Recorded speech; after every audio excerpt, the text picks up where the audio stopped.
Good morning. It's Monday morning, and Fred is still up on the lift, and we're real close to first start. I'm ready to do a first start right now, actually. I've got the primary open, and I think I'm going to leave it open for the first start just so we can watch all the bits and pieces go round and round and round.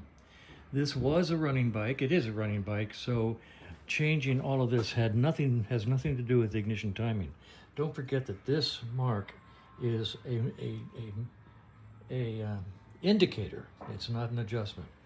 So right now I've got it set to full advance by making a mark on the alternator using the gauge inside the hole at the notch. So it's just that way just because. So I'm probably just going to go ahead and give her some gas and give it a go and see what happens. This is all that's left: a foot peg, gasket, and case, and to seal her up, and then the side cover. Over here, once again, on the 75s, Norton added this guy down here, and apparently that's a timing plug. I don't know if it's the same thing as the Triumph uses. I tried to take it off of Beauty, but it was so tight I said, I'm not going to do that. I just gave up. But this is Fred. Fred belongs to us, so I don't mind taking a chance. So I'll set the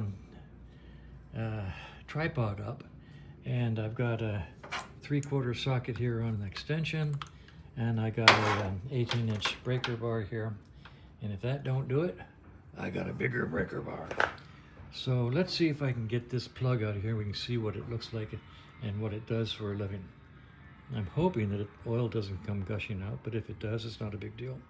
Once again, this is a running motorcycle, so I'm not too worried about oil being in the system. I will hook up my fancy dancy homemade oil pressure gauge before I start it, just for the heck of it. Okay, petcocks are on, and carburetors are tickled, and I'm thrilled, and primary's still open. The bike was a runner, so I don't have to check timing or anything like that, and it was a runner, so I shouldn't have to check oil, but I do have my oil pressure gauge installed in the bike, so I'll show you the oil pressure when it starts. Here we go.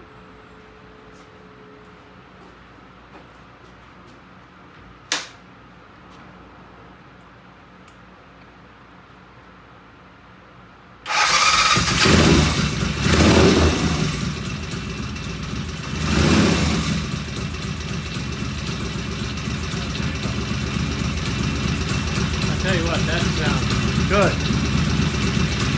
Let's go around, take a look at the scene. I'll show you the oil pressure gauge also.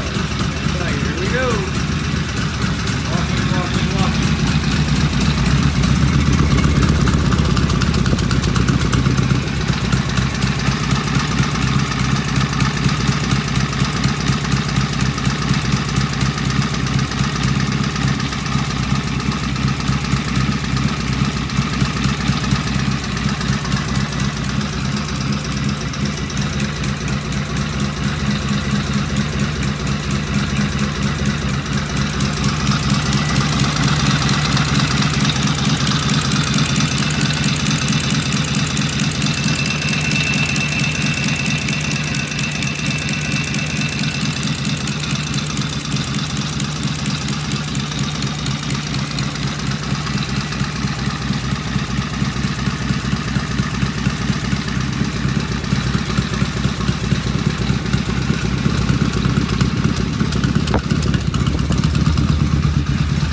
I am wont to say, wow, you can't beat that with a stick. Wow, that sounded good. What I feel bad is that sounds better than Beauty did. Beauty just went home, and it didn't have that good an idle. But on the other hand, this guy's got mufflers on it that are pseudo Dunstalls, so you get a lot better sound, better flow. Beauty has Stockers, the original 75s. Beauty's got the original carburetors on it. These carbs are probably original also. We don't know how many miles or hours on either bike. I just don't know. I just don't know. Anyway, I'm going to put the primary together, close it up, and then set the bike aside until Kevin can come over and do a test ride. And then we'll decide what to do from there. Today is August 18th, 2025. And right here is a sticker that says September 17th, 2024. This was the date that Fred came into our lives. A client had Fred sitting in his garage for over 10 years. He had bought it as a project bike and never got to it. And it was taking up space and just sitting there getting dirty and cruddy. And he said to me and Kevin, "Do you want it? I will give it to you, just to get it out of my garage." And so we said, sure, figuring that we could clean it up, wash it up, wipe it off, go through the carburetors, put some fresh oil in it, new battery, fire it up, and sell it and make a few bucks. Make a few bucks. Okay, it didn't work out like that. Matter of fact, here it is, 11 months and some odd days later, and it is finally, in my humble opinion, complete. Start sounds good. Ready for a road test. Kevin will probably take care of that in the next day or so. But it's taken a long time. Working part-time here now and then when we didn't have anything else to work on. And Fred is done. As far as I know, Fred is done. I'll give you follow-up after the test ride, but right now I think Fred's done. Starts good, sounds good. Oh my goodness gracious sakes alive. But the work that went into this thing was just increasingly incredible. Hours and hours and hours and hours and hours and hours and hours. And we are way underwater on this bike. We can't sell it for what we put into it. And I don't mean labor, because we're not counting labor. I mean just bits and pieces and parts. For example, if you're new to the project, this is the stuff that came out of Fred. Just crud. And you can see here are the push rods, and I'm going to zoom in. See the damage down there? That was caused by these little nuts, and these two nuts bouncing around inside the push rod tubes on Fred. And those little nuts also did this damage to these push rod lifters. Look at the ends on those. Look at how destroyed they are.